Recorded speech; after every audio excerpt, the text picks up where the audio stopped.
propuso el hacer la ponencia de hoy y con el título de la oración, el deseo de estar en presencia del Señor, de escucharlo y adorarlo, que es el alimento necesario de nuestra esperanza, y enmarcado dentro de la convocatoria del jubileo sobre la esperanza, que comenzará el día de Navidad para todo el año que viene. La primera pregunta que yo me hice fue esta, para enfocar un poquito quizá la ponencia hoy. ¿Por qué? ¿Por qué la esperanza y no otra cosa? ¿Por qué hacer, además, una reflexión de tal calibre como un jubileo universal precisamente sobre la esperanza? Creo que la mejor manera que pensaba en ese momento y sigo pensando, de descubrir el por qué y también, por lo tanto, el para qué, era echando una mirada a la realidad, al mundo que nos circunda, al momento histórico que vivimos en todo el mundo, este mundo tan globalizado, para encontrar un poco la respuesta. Es decir, mirar al cielo sí, pero con los pies en la tierra. Y al mirar a nuestro alrededor, a nadie se le oculta que vivimos tiempos particularmente difíciles para la fe cristiana, para vivir la fe cristiana, particularmente difíciles. En los países occidentales del llamado primer mundo, como es el nuestro, se extiende una profunda crisis religiosa que genera en los creyentes, que genera en nosotros, situaciones de, por lo menos, notable inquietud. La crisis tiene sus manifestaciones más claramente perceptibles, y esas las vemos todos, en el descenso continuo de la práctica religiosa, en la crisis de las iglesias, y digo de las iglesias, no solo de la Iglesia católica, sino en otras iglesias de tradición cristiana, que atraviesan la misma situación que nosotros. Iglesias que cada vez son más incapaces de regular las creencias y las prácticas religiosas de sus fieles, que terminan optando por formas de religiosidad escogida por ellos mismos y, como se dice, si queréis vulgarmente, religiosidad a la carta. La crisis también se manifiesta en el avance de la secularización, que ha producido la separación de lo religioso de las demás esferas de la vida social y personal, y que está desembocando en la reducción de la religión y de la fe al ámbito del culto y de la esfera de la conciencia, generando así, lo veremos un momento después, una cultura, la cultura que nos rodea en nuestro tiempo, una cultura de la ausencia de Dios, una cultura en que Dios está ausente. Y esta cultura de la ausencia de Dios provoca a los creyentes una verdadera desolación cultural. Una desolación cultural a la hora de vivir, de celebrar su fe cristiana. Esto, como digo, no es difícil de constatar. Miremos un poquito alrededor, miremos en dónde vivimos, con quiénes nos movemos, y descubriremos que esto es, en mayor o menor medida, una verdad. Es verdad también, por otra parte, que hace decenios proliferan por todas partes un número muy elevado de fenómenos marginales religiosos, movimientos religiosos, en búsqueda de algo que llaman espiritual, en busca de lo espiritual, quizás respondiendo a esa cualidad innata que tiene el ser humano de la búsqueda de la trascendencia, y surgen estos movimientos que buscan lo espiritual, pero estos fenómenos son marginales, como digo, son diversos, dispersos, y en muchos casos representan religiones sin Dios. Religiones sin Dios, que proponen al hombre el contacto con una trascendencia a su medida y sustituyen a Dios en lugar de orientar hacia Él. Es lo que se denomina también, más popularmente, si se quiere, la espiritualidad del estar bien, del encontrarme bien, pero no de encontrarme con alguien. Una espiritualidad que no me lleva al encuentro con quien sabemos nos busca, con Dios. Por eso os decía que son espiritualidades sin Dios. Con todo, pues no es la crisis de la religión el rasgo más negativo de la actual situación religiosa. Vuelvo a repetir, porque más allá de la crisis religiosa puede hablarse, como venimos y se vienen diciendo y constatando desde hace bastantes años ya, como he dicho antes, de una verdadera crisis de Dios y una crisis de la fe en Él. Y esta se manifiesta sobre todo en el crecimiento de la indiferencia. Hoy ya no se discute sobre Dios. No hay diálogo entre ateos, creyentes, gnósticos. No, es que no interesa. Es indiferente. Y esa indiferencia nos lleva consigo de forma casi automática la extensión de la increencia. Si Dios no es indiferente, pero ¿para qué creer? Algunos señalan además que la situación de violencia, de injusticia masiva, con su secuela de condiciones inhumanas de vida para millones de personas, que parecen el más claro indicio de que se están verificando la verdad del texto de la carta de San Juan. Quien no ama no conoce a Dios, porque Dios es amor. Si el mundo no conoce a Dios, no ama, y si no ama, genera violencia y genera injusticia. Lo recuerda muy bien el Papa en su convocatoria para el año jubilar. La humanidad, dice el Papa, desmemoriada de los dramas del pasado, está sometida a una prueba nueva y difícil cuando ve a muchas poblaciones oprimidas por la brutalidad de la violencia. Pues bien, tiempos así son pasto propicio para una desesperanza que afecta bastantes planos de la vida ordinaria, ya sean individuales o sociales. Y si esto es así, que parece desgraciadamente que es así, es necesaria una reflexión profunda y orante sobre la esperanza. La pregunta empieza a ser respondida. ¿Por qué la esperanza? ¿Por qué sobre la esperanza? Para no cargar demasiado las tintas tenemos que ser justos también con los tiempos que vivimos. Y convendría añadir a estos apuntes sobre la situación religiosa, que también es realidad en nuestro tiempo, la presencia de esos brotes de esperanza en el interior de la Iglesia, que son las pequeñas comunidades que se esfuerzan por escuchar la palabra de Dios, que se esfuerzan por celebrar de forma participativa, que se esfuerzan encarnándose, compartiendo la vida con los pobres y haciendo presente en ellos y con ellos el reino de Dios. Esto también se puede constatar, lo mismo que lo otro. También son innegables, aunque no siempre comprendidos, los esfuerzos que la Iglesia a su nivel más institucional está haciendo para llevar a cabo su tarea evangelizadora de la manera más apropiada para la cultura y el hombre de hoy.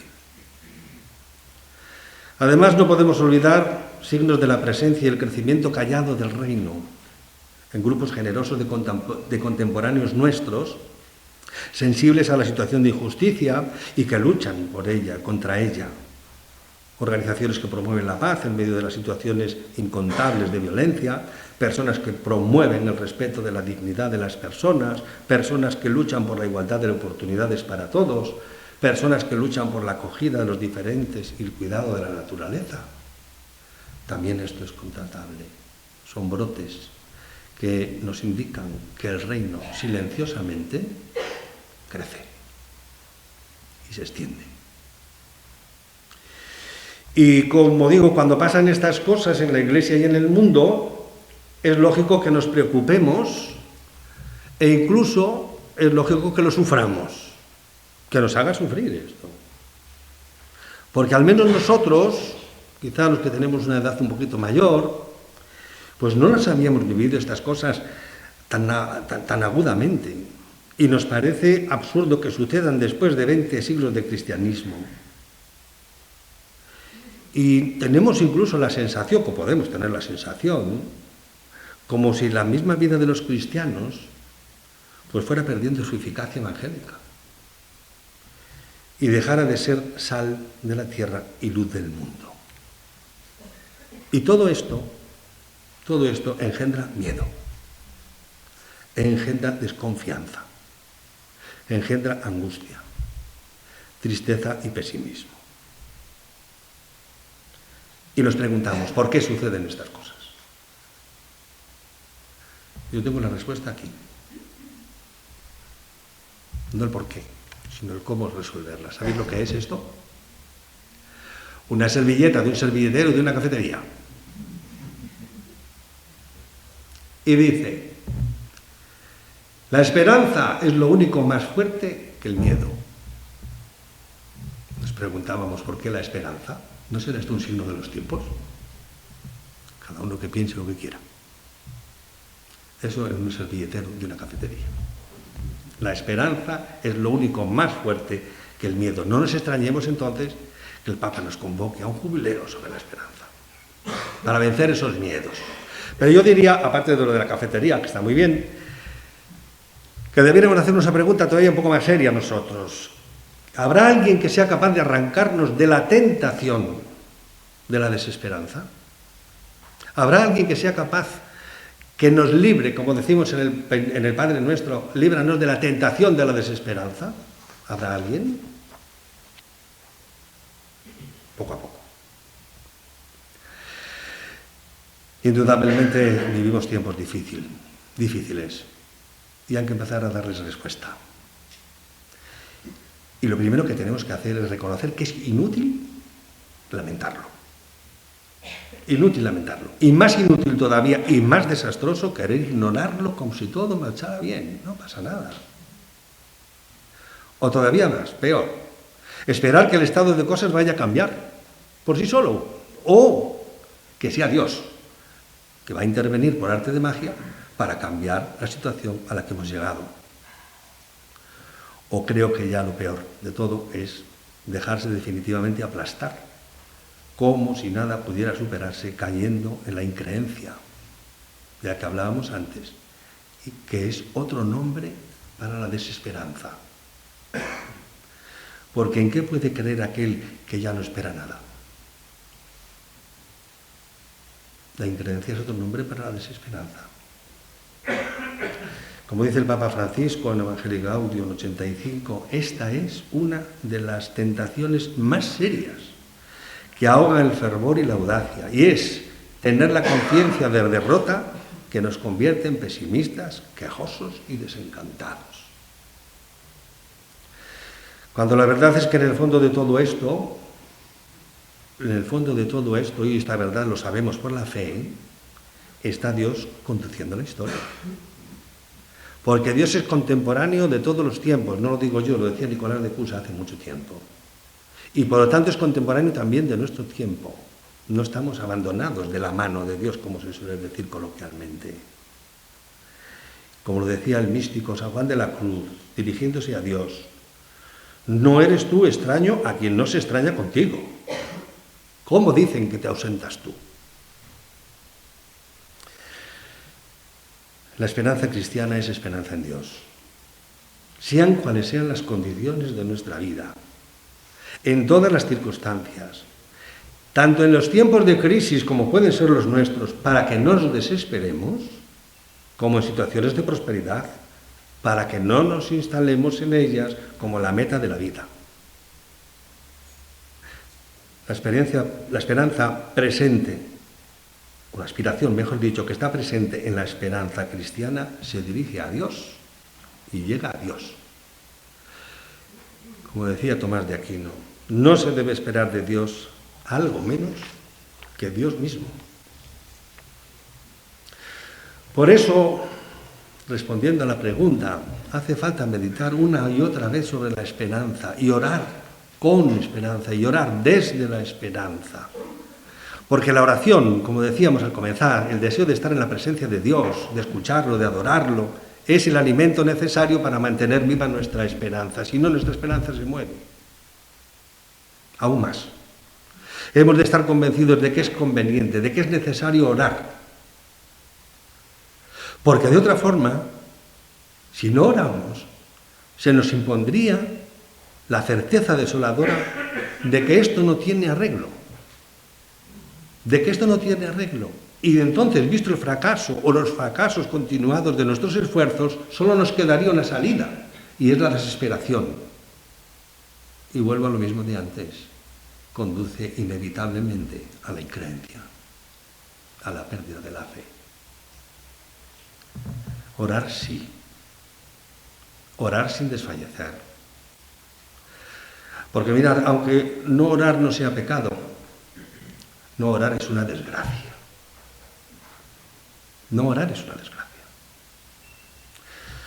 Pues bien, partiendo de la situación actual, a la luz de la palabra de Dios, podemos hacer una reflexión sencilla que nos ayude, por una parte, a asumir la realidad actual tal cual es, porque no podemos huir de ella, porque no somos del mundo, pero estamos en el mundo. Y, por otra, descubrir en la misma realidad de este mundo la providencia del Padre, el paso del Señor por la historia, la actividad incesante recreadora del Espíritu Santo. Unas sugerencias orantes que nos ayuden a todos a quitarnos un miedo que paraliza y a dejarnos invadir por el espíritu de fortaleza que nos hace testigos vivos de la esperanza cristiana en nuestros días. En definitiva es esto. En definitiva es esto. Ver cómo todos los tiempos pertenecen al designio del Padre y son esencialmente tiempos de gracia y de salvación. Y no hay otros tiempos. Siempre nuestro tiempo es tiempo de gracia y de salvación, porque la historia de la humanidad es la historia de la salvación, no de la condenación, a la que conduce la desesperanza. Veremos en un momento, también rápidamente, porque no hay tiempo, cómo vivió Jesús los tiempos difíciles. El momento cumbre de su muerte en la cruz y su resurrección, los esenciales en su misión redentora, cómo lo superó por el misterio de la Pascua. Su exhortación principal es la llamada al amor universal, al espíritu de las bienaventuranzas, a la fecundidad de la cruz. Así y ahí Jesús nos abre un camino, el camino para vivir con amor y gratitud los tiempos difíciles y convertirlos en tiempos providenciales. Y eso sí que está en nuestras manos. Tiempos difíciles, sí, porque lo son, pero tiempos providenciales. Y en nuestras manos está en convertirlos de tal manera en providenciales que sean tiempos de esperanza y no de desesperanza. Decía don Arturo ayer, que hizo una referencia así rápida a la Navidad. La fecha del comienzo del jubileo, si no me equivoco, es el día de Navidad, el día 25 de diciembre, y no creo que sea casualidad. Y no creo que sea porque sea una fecha muy significativa dentro del calendario litúrgico de la Iglesia. Creo que tiene un sentido pleno. Pleno, ¿por qué? Porque en la Pascua de la Navidad, en la Nochebuena, ya la misma liturgia nos invita precisamente a la alegría y a la esperanza. La encarnación ya es signo de esperanza, de alegría y de esperanza. Así nos recuerda Isaías, en la oscuridad dolorosa de aquellos tiempos difíciles suyos: un niño nos ha nacido, un hijo se nos ha dado, se llamará Príncipe de la Paz. Jesucristo vino para anunciarnos la paz, porque Cristo es nuestra paz. Él vino a proclamar la buena noticia de la paz para vosotros que estáis lejos y también para los que están cerca. Por eso siempre fue útil y necesario, y ahora nos toca quizá un poquito a nosotros, que hubiera hombres y mujeres que hicieran vida a todo esto. Y a lo mejor somos nosotros. Es decir, hombres y mujeres pobres y fuertes, con capacidad de presenciar en la noche la proximidad de la aurora. ¿Por qué? Porque viven abiertos a la comunicación de la luz, que transmiten a sus hermanos la seguridad de la presencia del Señor y de su venida inmediata. Pero fijaros, en estos tiempos nuestros, esto que acabo de decir que es cierto y necesario siempre, quizá en nuestros tiempos hace falta algo más. Hoy hace falta más que nunca profetas de esperanza. Profetas de esperanza. Verdaderos profetas de una esperanza verdadera, no profetas de calamidades. Avezados a anunciar siempre, como decía el Papa, infaustos acontecimientos como si el fin de los tiempos fuese inminente. No. Y como si esa fuera la solución de los conflictos de la Iglesia del mundo. No. Verdaderos profetas. Es decir, hombres y mujeres desinstalados, contemplativos, que saben vivir en la pobreza pero saben vivir la fortaleza y el amor del Espíritu Santo y que por eso se convierten en serenos y ardientes testigos de la Pascua. Que nos hablan abiertamente del Padre, que nos muestran a Jesús, que nos comunica el don del Espíritu, testigos que saben saborear la cruz como San Pablo y por eso se arriesgan a predicar a sus hermanos que la única fuerza y sabiduría de Dios está en Cristo crucificado. Cuando todo parece que se quiebra en el interior de la Iglesia o en el corazón de la historia, surgen para el mundo la alegría y la esperanza. La esperanza cristiana nace de lo inevitable y providencialmente absurdo de la cruz. Pero la esperanza cristiana es activa y exige paciencia y fortaleza. Sobre la paciencia daremos una pincelada dentro de un momento. Solo los pobres en el espíritu, solo los desprovistos según el mundo, solo a los pequeños y a los sencillos, solo a ellos, no lo olvidemos, solo a ellos se les revelan los misterios del reino y por eso pueden vivir y ser testigos de esperanza. No hay otro camino. Solo los totalmente asegurados en el Dios que no falla pueden esperar de veras. Los tiempos nuestros en la Iglesia, en el mundo, son muy complejos. No vamos a volver otra vez sobre ello, pero precisamente por eso mismo son más evangélicos que nunca. Porque tienen una necesidad de evangelización mucho mayor que en otros tiempos. Son un campo perfecto para la evangelización. Son tiempos, como digo, muy evangélicos. Significa que el reino está cerca. Y es ahora cuando el cristiano verdadero pues está llamado a razón de su esperanza, como decía el apóstol Pedro, es decir, a penetrar por la fe y el Espíritu Santo en la escándalo de la cruz y sacar de ahí la certeza inconmovible de la Pascua para comunicársela a otros. En los tiempos difíciles abunda, como decíamos, el miedo, la tristeza, el desaliento. Y la cafetería nos decía que la esperanza es lo único más fuerte que el miedo. Entonces se multiplica también la violencia. Y los tiempos de violencia son los más miserables y estériles. Y revelan precisamente eso, la fuerza del espíritu. Y por eso se la intenta sustituir por la imposición ya sea de la fuerza bruta, o ya sea de la fuerza de la mentira, de las ideologías excluyentes. Hoy vivimos tiempos así, pero estos tiempos de desencuentro y de violencia, repito, son auténticamente evangélicos, porque son evangelizables, porque tienen necesidad de evangelio, de buena noticia. Decía nuestro obispo ayer que no se nos olvide que el evangelio lo que pretende es cambiar el mundo.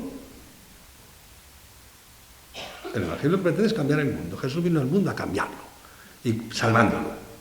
Bueno, pues no sé qué hacemos. Sí sé lo que hacemos, lo que podemos. Bueno, sin embargo, lejos de quejarnos continuamente, conviene no olvidar el auténtico espíritu de los profetas. El auténtico espíritu, porque esto con los profetas se puede jugar mucho. Porque no solo vale con denunciar la injusticia de palabra. Eso ya lo hacen Twitter, Instagram, la prensa y los malos políticos. Lo profético es anunciar la esperanza en medio del caos y de la confusión. Eso es lo profético. Es ahí cuando el profeta ve más allá y se demuestra que tiene horizontes más amplios que el resto. ¿Para qué? Para soñar un mundo nuevo y plantear y planear soluciones posibles. La solución del Evangelio, cambiar el mundo. Cambiar el mundo. Y es que a menudo las personas olvidamos que nuestro tiempo no se reduce al presente, que estamos llamados a percibir el futuro como algo bueno. Sencillamente, ¿por qué? Porque el futuro es de Dios. Y Dios es bueno. Y el futuro no puede ser malo. Malos seremos nosotros, pero el futuro no. La vida emerge más allá del caos, de la pobreza y de la destrucción. Es la esperanza de Dios la que no viene de nosotros, la que no nos abandona cuando el mundo nos invita ¿a qué? A tirar la toalla, a abandonar el barco.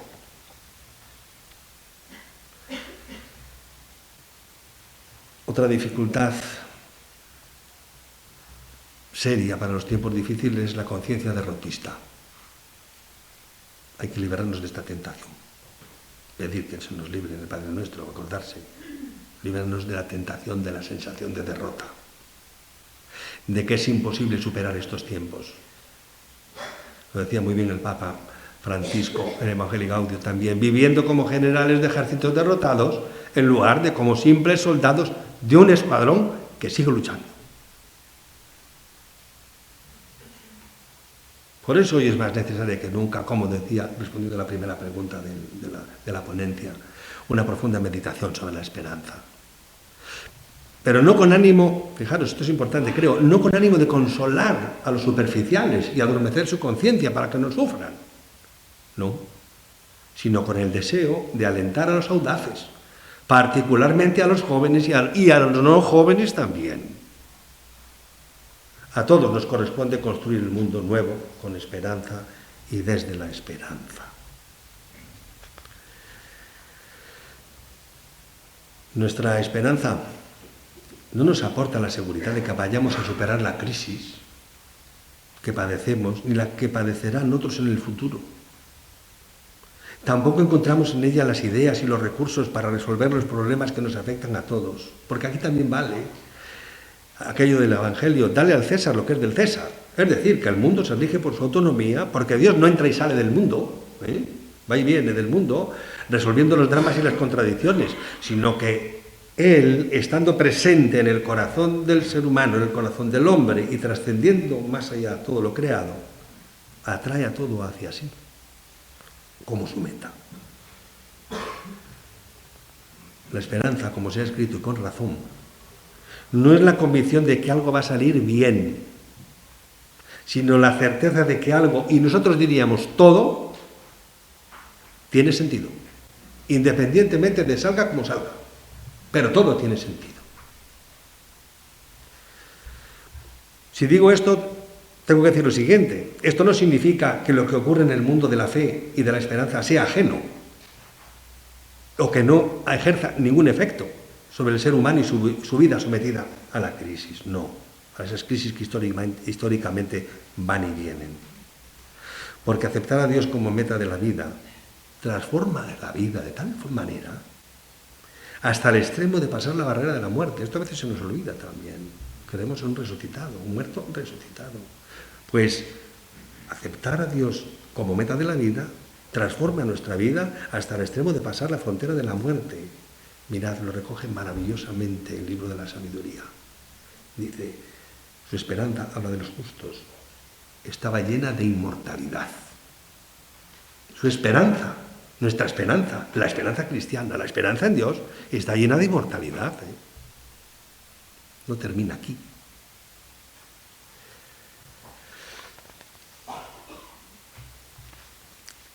Como el tiempo avanza, aunque me han robado 5 minutos, al comenzar. 10 me han robado. Bueno, voy a ir un poquito, voy a saltarme alguna cosa porque si no es demasiado, ¿no? Bueno, una brevísima reflexión de un párrafo que tengo aquí, es demasiado largo, entonces lo voy a resumir. Decíamos antes que la desesperanza conduce a la increencia, ¿no? Y el que no cree porque no espera, la falta de esperanza en su vida no puede convertir su vida en un infierno. Haciendo verdad así las palabras de Dante puestas en la puerta del infierno en su Divina Comedia, que dice: abandonad los que aquí entráis toda esperanza. Cada uno que piense lo que quiera o pueda. Una vida sin esperanza es un infierno. Es el sinsentido de la vida. Habrá que hacer el júbilo de la esperanza, ¿verdad? Y orar con la esperanza. 2 o 3 sugerencias rápidas. Como la fe, la esperanza no es algo que se nos haya dado en nuestro interior y que conservarla se trate simplemente de tener cuidado de no perderla. Recordemos por un instante la parábola de los talentos, de aquel que lo enterró por miedo a su Señor y no produjo nada. No. La esperanza ha de ser practicada, ha de ser puesta en ejercicio por el sujeto que la recibe. El hombre esperanzado, la mujer esperanzada vive de la esperanza, se alimenta de la esperanza. Es decir, la esperanza es para él el principio y la fuente de la vida. Por eso, sin esperanza, la vida se convierte en un infierno, el sinsentido de la vida. Por eso es importante prestar atención a las formas quizá más importantes, por lo menos las que yo creo que lo son, para ejercer la esperanza. La primera es la esperanza en Dios. También yo creo que don Arturo dejó caer algo parecido a esto en su momento, por lo menos lo insinuó. Lo decíamos antes, nuestra esperanza es de Dios, viene de Dios. Es decir, ¿qué significa esto? Que no tiene origen en nosotros mismos. Yo no tengo esperanza porque soy muy optimista. El optimismo no tiene que ver nada con la esperanza. El primer ejercicio de la esperanza no será pues la búsqueda afanosa por parte del hombre de la esperanza. Su primer paso a la esperanza es ponerse a la espera, que no es lo mismo. Ponerse a la espera, pero una espera que no se dirija a la satisfacción más inmediata de sus deseos, de sus gustos, sino una espera que esté a la altura de lo que esperamos. O mejor, como ya decíamos antes, de aquel en quien ponemos nuestra esperanza. Una espera, pues, de Dios. Si esperamos, esperamos de Dios. Una espera de Dios, dejando actuar en nosotros al Dios que origina la esperanza. Tenemos que dejar a Él que sí, el que origine nuestra esperanza. Y para eso hay que saber esperar. Ponerse a la espera, a esperar, pero esperarle a Él. Esperarle a Él. Porque mirad, no solamente la esperanza, las realidades verdaderamente valiosas para nuestra vida, el amor, la verdad, la belleza, el bien, la justicia, la libertad, no son fruto de la conquista humana, no son resultado del esfuerzo humano. Esto es una ilusión soberbia. No, son objeto de un don. Tenemos esperanza porque la hemos recibido, tenemos fe porque la hemos recibido, somos libres porque Dios nos ha hecho su imagen y semejanza, libres, y así podríamos seguir. Todo es un don. Hay que esperarle y recibirle, como os decía. Es una espera que permite ahondar la conciencia del hombre y la sed de Dios que nos trabaja interiormente. Por eso en muchas ocasiones nuestra oración habrá de ser: Señor, aumentanos la esperanza. De la misma manera que le pedimos, Señor, como los apóstoles, aumentanos la fe. A ver si nos acordamos, durante este jubileo por lo menos. Ya serviría para algo, ¿ves? Aumentanos la esperanza, de la misma manera que te pedimos que nos aumente la fe. Voy a decir ahora otro ejercicio muy interesante sobre el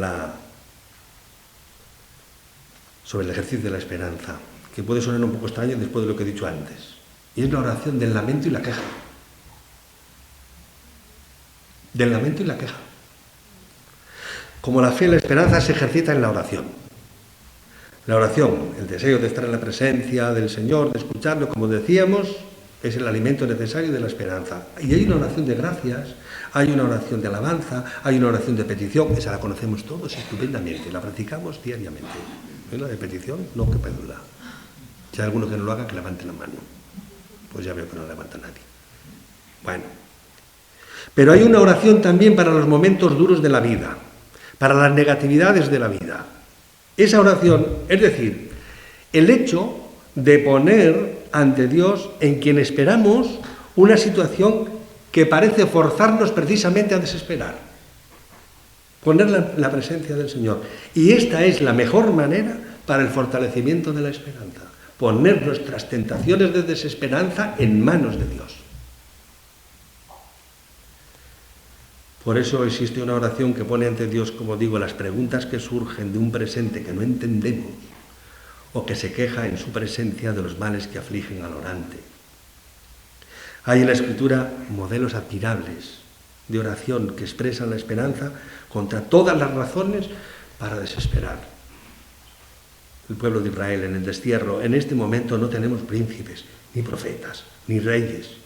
Por eso, acepta, Señor, nuestro corazón contrito. ¿Por qué? Porque los que en ti confían no quedan nunca defraudados. ¿Veis? Aunque la higuera no echa yemas y las viñas no tienen fruto, yo exultaré con el Señor, me gloriaré en el Dios mi Salvador. Y especialmente la oración de Jesús en el Getsemaní y desde lo alto de la cruz. Voy a volver sobre ello rápidamente porque veo que el tiempo se agota. Fijaros, esta oración de la queja y del lamento, para el ejercicio de la esperanza, en la Biblia ocupa un lugar tan importante que solo en el libro de los Salmos, en torno al 40% de sus composiciones son oración de lamento. El 40% de los Salmos.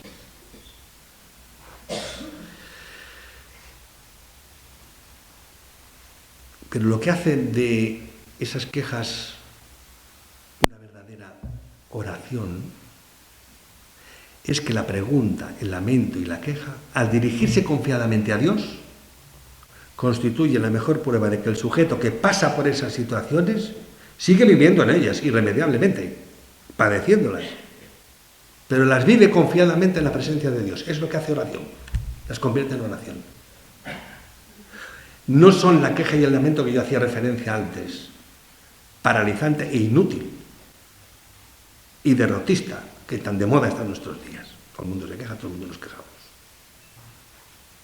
Porque quejarnos ante Dios es a la vez dar voz al sufrimiento que padecemos, poner en sus manos la sensación de abandono que nos produce y la convicción de que Dios tiene algo que ver y que decir con la situación por la que pasamos, como tiene que ver y decir con todas las demás que hay en nuestra vida y que por lo tanto no puede ser indiferente a ella.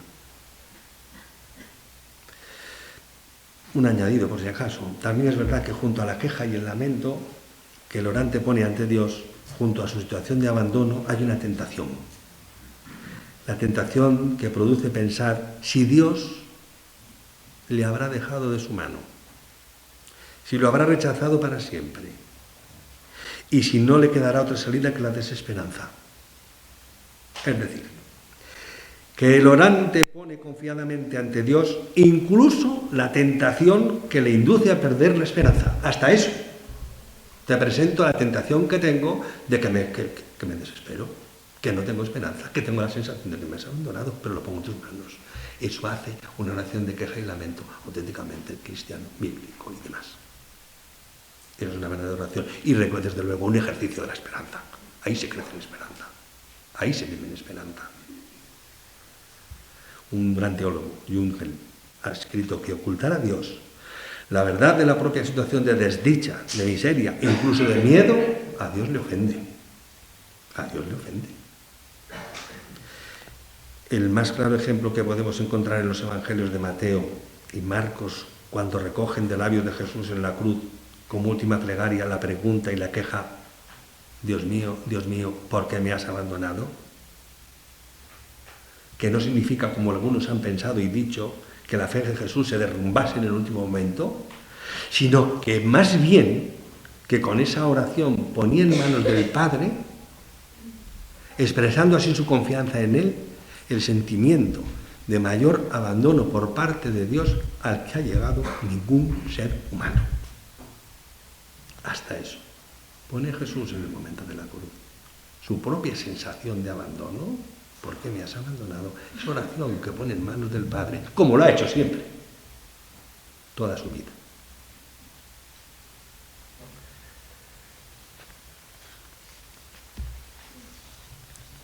Nos quedarían la vigilancia, la paciencia. ¿Tenéis paciencia? ¿Tenéis paciencia? Voy a resumir, pero bueno, en 5 minutos lo termino, porque quiero decir 2 cosas más rápidas que me parecen importantes. Venga, lo voy a acabar más rápido. Venga, nos quedarían, como digo, la vigilancia y la paciencia para otra ponencia otro año, ¿eh? Pero simplemente voy a decir 2 más. Una de ellas es, para ejercer la esperanza hay que compartirla. Compartir la esperanza. ¿Por qué? Porque mirad, en la realización de la esperanza se cumple además esa ley universal de la vida cristiana, según la cual la única forma de mantener y acrecentar sus diferentes elementos, estamos hablando de la fe, es no intentar poseerlos, sino ponerlos en circulación, compartirlos. Y esto es una ley universal de nuestra fe, compartir con los hermanos.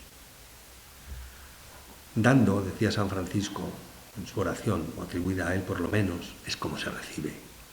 Nuestra esperanza se alimenta dando esperanza a otros, no guardándola en nosotros como el talento enterrado.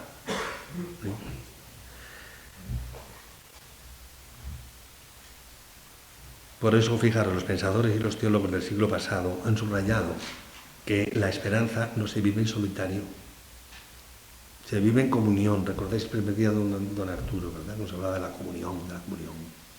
Si no hay comunión, no hay esperanza. No puede haber esperanza. Vivirla en comunión. Decía Charles Péguy, filósofo francés, invitaba a los cristianos a darse unos a otros la esperanza como los fieles se dan el agua bendita al entrar en el templo. Fijad el gesto más bonito. Bueno, pues a modo de conclusión, tras haber hecho esta reflexión sobre la esperanza y especialmente sobre la esperanza en los tiempos nuestros, tiempos difíciles, tiempos complejos, no podemos dejar de recordar, aunque sea a modo de conclusión, que la vida creyente, donde radica la esperanza, tiene su culminación en el amor, que es la virtud sobre las virtudes, porque donde no hay amor, no hay nada, tampoco esperanza. Por lo tanto, la esperanza donde tiene su culmen, pues como la fe, en el amor. Y no puede ser de otra manera. No puede ser de otra manera que nuestra esperanza culmine en el amor, cuando el Dios en el que creemos, en el que hemos puesto nuestra esperanza, aparece en Jesucristo como el Dios del amor. Al final, la autenticidad de nuestra relación con Dios, sea cual sea el aspecto que abordemos hoy la esperanza, se resume en el amor de Dios realizado en los hermanos. Realizado en los hermanos. Si no llega a ese punto, no hemos recorrido bien la carrera, ni de la fe y ni hoy que hablamos de la esperanza. ¿Qué quiero decir con esto? Que no hay verdadera esperanza en Dios más que allí donde hay esperanza para todos. El creyente cristiano, vosotros y yo, no podrá esperar en su Dios mientras haya a su lado personas que estén en situación desesperada y no haga lo posible para darle razones para esperar, porque así solamente podrá mantener viva su propia esperanza y seguir comunicándola a otros, porque en esa comunicación se juega la vida de la esperanza, de la propia esperanza, compartiéndola con otros. Lo repito, el creyente cristiano no podrá esperar en su Dios mientras haya a su lado personas que estén desesperadas. Las hay. Y no haga lo posible para darles esas razones para esperar. Termino con las palabras del Papa Francisco, a colación perfecta de todo esto. Mirar el futuro con esperanza también equivale a tener una visión de la vida llena de entusiasmo por compartir con los demás. Mirar el futuro con esperanza también equivale a tener una visión de la vida llena de entusiasmo para compartir con los demás. No perdamos ese entusiasmo. Muchas gracias.